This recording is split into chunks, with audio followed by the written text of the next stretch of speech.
إن الحمد لله نحمده ونستعينه ونستغفره ونعوذ بالله من شرور أنفسنا ومن سيئات أعمالنا من يهده الله فلا مضل له ومن يضلله فلا هادي له ونشهد أن لا إله إلا الله وحده لا شريك له ونشهد أن محمدا عبد الله ورسوله صلى الله عليه وعلى آله وصحبه وسلم تسليما كثيرا. يا أيها الذين آمنوا اتقوا الله حق تقاته ولا تموتن إلا وأنتم مسلمون. يا أيها الناس اتقوا ربكم الذي خلقكم من نفس واحدة وخلق منها زوجها وبث منهما رجالا كثيرا ونساء واتقوا الله الذي تساءلون به والأرحام إن الله كان عليكم رقيبا. يا أيها الذين آمنوا اتقوا الله وقولوا قولا سديدا يصلح لكم أعمالكم ويغفر لكم ذنوبكم ومن يطع الله ورسوله فقد فاز فوزا عظيما. أما بعد فإن أصدق الحديث كتاب الله وخير الهدي هدي محمد صلى الله عليه وسلم وشر الأمور محدثاتها وكل محدثة بدعة وكل بدعة ضلالة وكل ضلالة في النار. Dear brothers and sisters, salamullahi alaykum wa Jum'ah Mubarakah inshaAllah. We are blessed with countless favors and blessings by the merciful, beneficent one that gives blessings.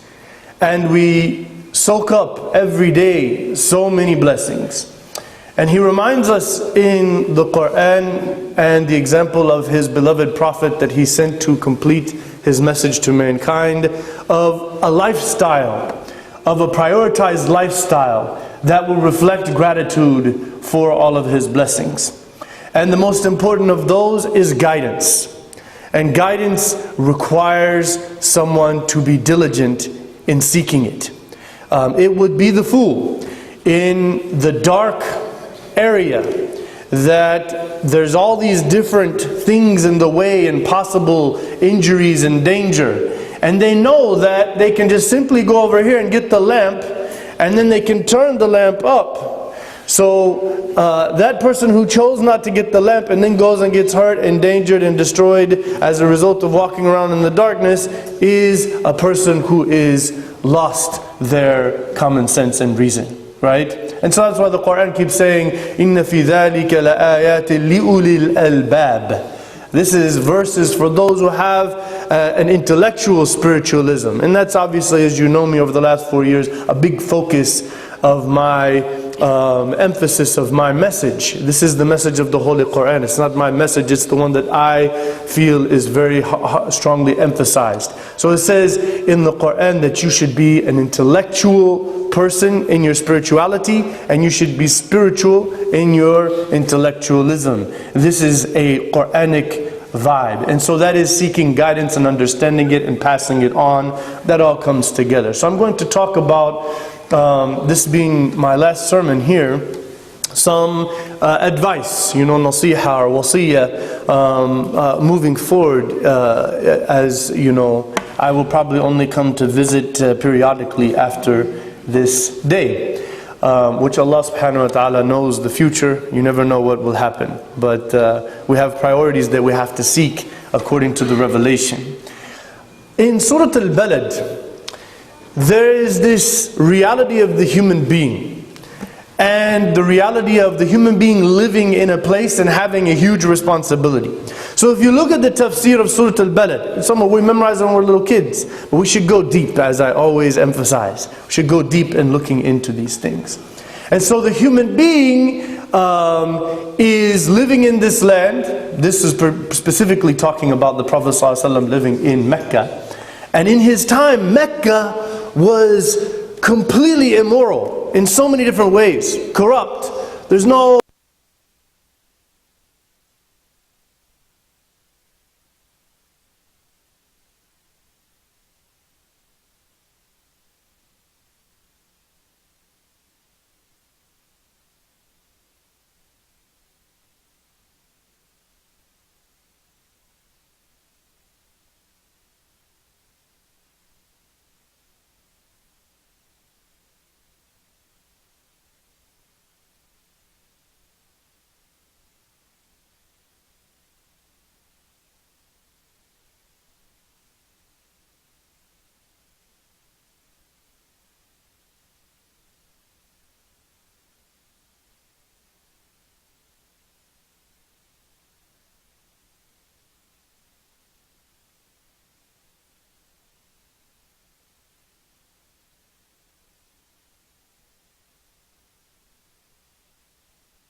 What about the 5 ayahs came before it telling you that the amal salih is a priority? That is the defining characteristic, not just any amal salih. Not just to say a nice thing or help someone across the street or to do something simple. Freeing slaves and fixing poverty and orphanage and all, those are huge, difficult, huge responsibilities. Those are aqaba, right? To overcome that reality. That's what we have to be doing. If we're going to be Muslimin, we have to be living the Quran. We have, when the world will stop saying bad stuff about Muslims, it's not necessarily if they destroy these crazy lunatics in Iraq and Syria. It is when they see us standing up for our religion as an active, living reality. When they see what we preach is what we practice, they'll say, wow, that's what Muslims really are. But right now, it's a polemic semantics of, well, the Quran really says this, so we don't really support that, and this and that and the other. And some of them are going, yeah, but I don't see y'all building anything. What do you guys do in this society? What do you do for us here in America? You know, like I saw the Jews, they built all these hospitals and this and that and the other, foundations and libraries and all these things. They're doing the stuff for the world, right? You know, the Christians, very, very active in all the orphan and poor and all of that stuff, right? So when I go and there's just a few of us, and they're like, where's the rest of the Muslims, right? That's what we need to think, every one of us, right?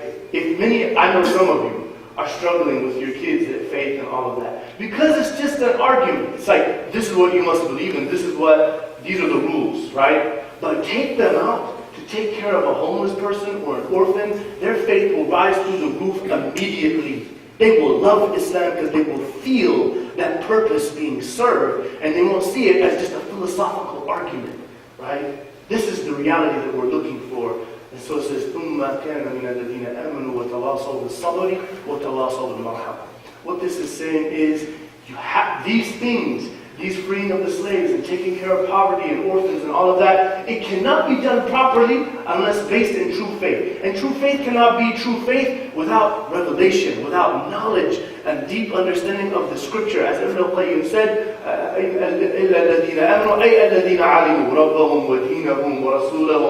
they knew their religion very well. It means they're in a constant seeking of knowledge. They don't see it as something you can learn and then so you do some prayers and that's haram and now I'm Muslim. This is called the secular movement that made people think like that. It's the power of the world right now. The secular forces are saying, religion, just marginalize it, water it down, put it off to the side. One day a week you're holy. After that, it's just dunya. How much money can you make? You are consumers. You feed our capitalist machine. Right? You have to be careful who's pulling the strings on you. Let's make sure it is Rabb al-Alameen in the Holy Quran and the example of the Prophet sallallahu alaihi wasallam.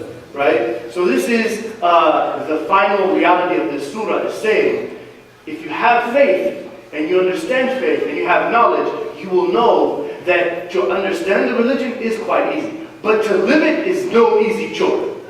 It's difficult. So we are enjoining and advising each other to patience, steadfastness, and perseverance. We're helping each other. We're filling in. We're volunteering. When somebody else has a difficult situation, we say, you know, we got that for you, brother, sister. We're going to take care of you. We're going to do this. We go out to our neighbors, to the people. And to also the sabr. We are advising and enjoining upon each other steadfastness, patience, and perseverance.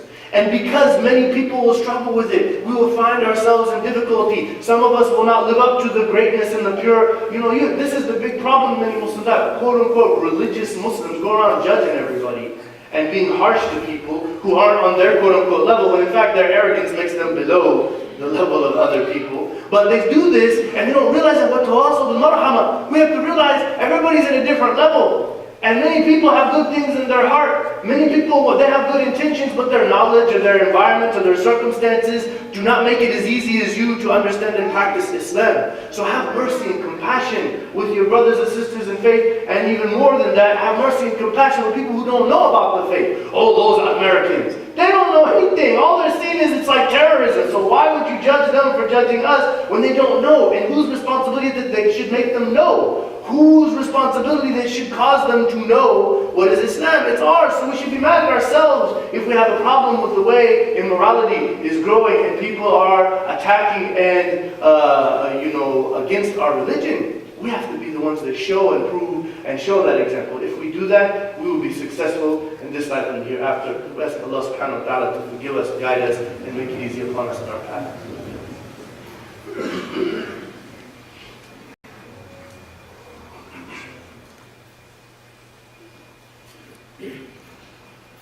Bismillah, alhamdulillah, wassalatu wassalamu ala rasulillah wa ala alihi wa sahbihi ajma'in. I want to conclude with seasons and the reality of seasons and identity and being a Muslim and all of this. It is to stand up for something, to be distinguished for who you are. Al-Islam ja'a ghariban wa sayaudu ghariban fatuba lil-ghuraba. And قالوا ومن الغرباء يا رسول الله قالوا ناس صالحون قليل في ناس سوء كثير. Right? So the Prophet ﷺ said, Islam came and it was seemingly strange to the people whenever it first came into the Arabian Peninsula and amongst this corrupt polytheistic society. And it will become normal. There was a caliphate, there was this golden era, there was all this production and creativity and greatness that came from the Muslim world for many centuries. And now we've fallen back into a dark ages, and it seems strange when somebody is sticking to the religion. So there are certain values. One of those values is مخالفة الأديان الباطلة. We do not want to imitate or follow people when they're following religious practices that are not revealed in pure, true revelation that we have actualized through our research and understanding of truth. So for example, right now we find ourselves in the season of the Halloween, which is originally called Samhain. It is a Wiccan, witch pagan holiday. It is not, I'm not saying this, to scare you, right? Even though we're supposed to be scaring each other, they say, at this time. I'm not falling in line with that, but I'm telling you that there are the colors, the jack-o'-lanterns, the bobbing for apples, those are all ancient pagan rituals, right? They did that when they were worshiping these gods and those gods, and they're still doing it. There is a religion called Wiccans, and they have that star, the 5-pointed star in the circle. That's their symbol for their religion. They believe themselves to be white witches, right? And they work with the spirits of the earth. We call them jinn, and we know you're not supposed to be doing that, but that's their religion, and that's their business. It's a free country, right? They have their right. And so Halloween is a capitalist venture to make a bunch of money off their holiday, right? Just like Christmas has become with the way they make money off of that, right? So at the end of the day, the Prophet ﷺ said in various hadith, "Khaliful mushrikeen." He said it like that. It's authentic in very way. Be different from polytheists. Some people say, you can't wear a suit and a tie because this is the way the kuffar. Many Muslims all over the world, millions of them, are wearing suits and ties. Therefore, it is mushtarak. It's not something that when you see it, you say, that's a Christian outfit. No, this is an outfit that doesn't denote a religious affiliation. It is a cultural thing that is how you choose to wear your clothes. And the Prophet ﷺ wore the same clothing as Abu Jahl and Abu Lahab and all of his enemies in Mecca, the mushrikeen. So that was not the issue. What outfit did you wear? Now if you're wearing a cross, and you're going out and you're on December 25th, you're singing songs about the Lord is born and all of that, now you're following a non-Muslim practice and ritual, right? Even if there's a dislike in doing things that aren't necessarily directly related, like that Santa Claus and all of that, still that is all built around celebrating that reality, right? On that day, and that's what they think they're doing. So as Muslims, we need to not take part in these things, right? Just because that's what the religion says. We need to be distinct and known. We are pure monotheists. We only want to take part in things that pure monotheists have. That being said, I understand where your kids are coming from, right? Because I grew up and I did Halloween, and I had fun getting all the candy and dressing up and all of that. Is it haram in Islam to give your kid an outfit? No, it's not. Most of the pajamas they're wearing are outfits of some character, isn't it? No scholar has ever said those pajamas are haram, right? So if you got your kid an outfit, Spider-Man, Thor, or whatever else, that is not like a devil or a witch or some crazy bad thing that has a bad vibe, right? He's the good things, it's halal. The bad things is haram. But we will not wear an outfit and then go out on October 31st nighttime and get candy. We will not do that, because that's part of, if you study the history of the pagan ritual, it is actually part of a pagan ritual. Exactly. How many of you would dress up and go to a church and say, well, I'm just doing this just because it's this thing that everybody's doing, we're all going to church now on Sunday, right? How many of you would do that? Well, it's this thing that everybody does, so let's go ahead and do it. No, even if it's for play or whatever, you wouldn't do that, right? Because you have your religion, you come to see the truth and how you should choose to see it, and that's your religion. And so we're supposed to be different and distinguished, right? So my kids, they get their suits, they play around in them. We get them sometime around this year, they run around the house, things like that. If we go to a relative's house or a friend's house, they can run around in that at the house. There's nothing wrong with that, right? Giving them some candy. I give them some candy, and they enjoy it. We do it on Eid, we get lots of candy, alhamdulillah. We have our own holidays to be proud of, right? And to make cool and fun. There will be no movement in the capitalist world to make a big deal out of Eid. And there's going to be all these different places that open and all these Eid decorations. You have to make that. You have to do that. You have to make Eid cool. And you have to balance the way you deal with other things, right? So when it comes to something specific to somebody's religion, whoever would imitate a people in their religious reality, then they will be counted as among them. Right? Whoever loves the way they are and wants to be like them in religious issues, right? Then that person is like them. So we need to avoid this. The cool stuff that's from Halloween, you can get all of that without doing Halloween. You see what I'm saying? So you can, my son, my children, they're right here. They have never asked me, why don't we do Halloween? They actually asked me, what are they doing? I explained it, and they're like, well, I got my cool outfit, and I do how I do it as a Muslim, and that's fine, right? I don't have to take part in that night and that day the way those people do, because I'm Muslim, and they are whatever it is that they are following, right? And so that is something that is religion. So, for example, Easter, Christmas, Halloween, those are without a doubt religious holidays that are not from our religion. So, by the consensus of the Muslim scholars, there, depending on your intention and what exactly you're doing, it's either going to be haram or makruh. And as a Muslim, we want to stay away from things that are displeasing to God, right? But things like 4th of July, you all have been blessed to be in a land that is allowing you to promote, practice, and build your religion freely like no other place that you will find. You will find no freedom of your religion to do whatever you want to do with it, build your Islamic center, preach you what you want to preach, say whatever you want on your member. You will not find that in any Muslim country. I'll just be straight with you, okay? A lot of people have an anxiety dichotomy complex about back homeism. This is the home that we have come and embraced. It's a big blessing. 4th of July is the time to say, Alhamdulillah, alladhi an'ama alayya bihadha al-balad.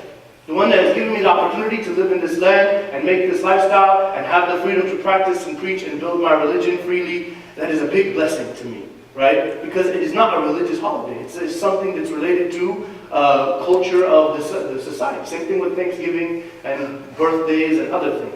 Right? These things are not religious in nature. They have nothing to do with celebrating a religion or practicing a religion. They are customary things. So if you want to say, celebrating, okay, then why are we doing the graduation ceremony? Every year, we do a graduation ceremony at the same time. Right? Those kuffar, they're doing graduation. Now the Muslims are all doing it. Is this a big thing we should flip out about? No. It has nothing to do with religion. Go to the graduation ceremony, celebrate the birthday. These are milestones in life that are not related to God and religion and worship. So there's nothing wrong with those things. If you make those things wrong, I have talked to people in their 20s and 30s who grew up with strict, rigid parents who did not understand the difference between religion and culture, and they said, I resented that.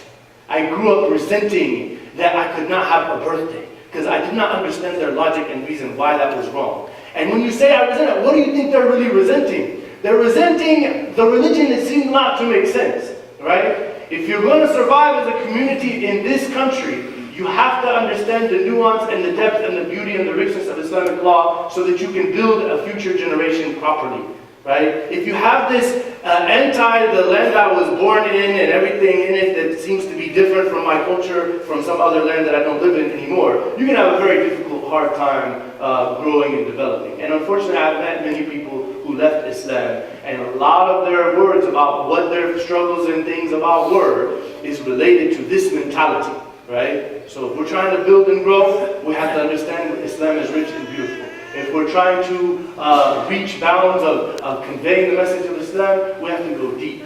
We can't just say, okay, some sheikh said over there, watch, I saw many scholars that lived in the Muslim world, and they came here, and then I watched in 10 years, Assembly of Muslim Jurists of America. I read the fatwas and talked to those scholars back in 2002, 2003. I went to their conventions, and I met them, and I talked to them. I went overseas and studied and all of that, started to figure out some things, came back, and I saw many of these PhDs, who were already PhDs when they got here, changed their opinions since they've been here for 10 years. And I'll tell you what it is. It's called fiqhul waqi', dealing with reality versus some ideal utopian paradise that I see in a text that is talking about after 23 years of prophethood and miraculous building of God's hand in Medina, you have this new reality of a full Muslim society and all these rules and regulations that have no application to this pre-Meccan reality we live in here in America. So this is the depth of Islamic law. I ask Allah subhanahu wa ta'ala to guide us in that. But actually, this is the second part. The reality of Ashura is something that is part of a Muslim heritage. This new year, the Ashura, the Laylatul Isra wal Mi'raj, we're not sure is it the 27th of Rajab, there's nothing authentic.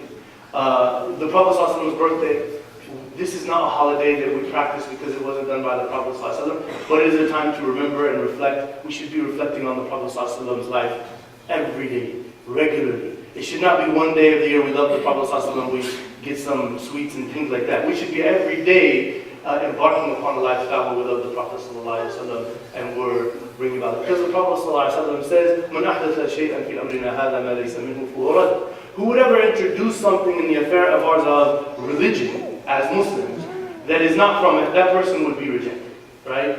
And so the reality of worship is something where you're doing something in devotion to God. To love the Prophet ﷺ and to remember him in a special, significant way is a way of devotion. The Prophet ﷺ was not doing that, so to turn that into a holiday that we see we must have, for me and for many of the scholars, it's not a good idea. Is it an agreement? No. There's different scholarly opinions and everybody has their follow whatever they want. But it shouldn't be a time, regardless of which opinion, that we remember the beauty of the Prophet ﷺ. We remember his effect on the world. Same thing with Hijrah, with the Ashura that's coming up. We know that Moses was saved from the Pharaoh and his army on that day. We should be having it Eid al-Adha, Eid al-Fitr, Ramadan. It shouldn't just be, we fast, these are the rules. A lot of people are teaching Islam as rules and regulations. I'm telling you, this alienates people from the religion. Particularly in a society that encourages critical thinking, right? You live in a society that doesn't teach, okay, whatever the elders and the chef said, we just accept it without question. That is not the way this whole country works. It's not the way, that's not why this country is the way it is. Actually, people question and think about and ask about why and so forth here a lot. So you need to have deep discussions and interactive, happy, non-judgmental discussions with our children, with our family, friends, and neighbors, and co-workers, and so forth, about what it means to be a Muslim. So that people can really understand it, rather than just seeing it as a set of rules and regulations and restrictions, right? Because that seems to be, suppressing. If you understand that there is a wisdom and a reason why we do what we do, then you can see the nuance and the beauty of it, right? So let's make sure that we make a big deal and we focus on times of the year and situations that have to do with what it means to follow Islam and our religion. And let's make sure that we balance our dealing with how we interact with people and how our religion teaches and how we integrate into society at large as Muslims. So we ask Allah subhanahu wa ta'ala to guide us, to forgive us, to give us sincerity, to give us motivation, to unify our hearts, to give us tolerance, understanding, and dealing with each other in a good, reasonable way. We ask Allah subhanahu wa ta'ala to remove division, corruption, anger, hatred, and all of these evil corruptions from our heart. We ask Allah subhanahu wa ta'ala purity, sincerity, and goodness in our lives, in our families, in our communities. We ask Allah subhanahu wa ta'ala to raise from our young generation leaders, people with wisdom, who understand the depth of the religion, that live and convey and teach and give give good examples to society about this message. We ask Allah subhanahu wa ta'ala to relieve the Muslim world of all of the oppression and tyranny that they're facing, and to those that are martyred, that they enter heaven, and those that are living in oppression, that they have patience, and that they are given a way out with their fortitude and perseverance in Allah. We ask Allah subhanahu wa ta'ala to send His peace and blessings and mercy upon His final messenger Muhammad sallallahu alaihi wasallam.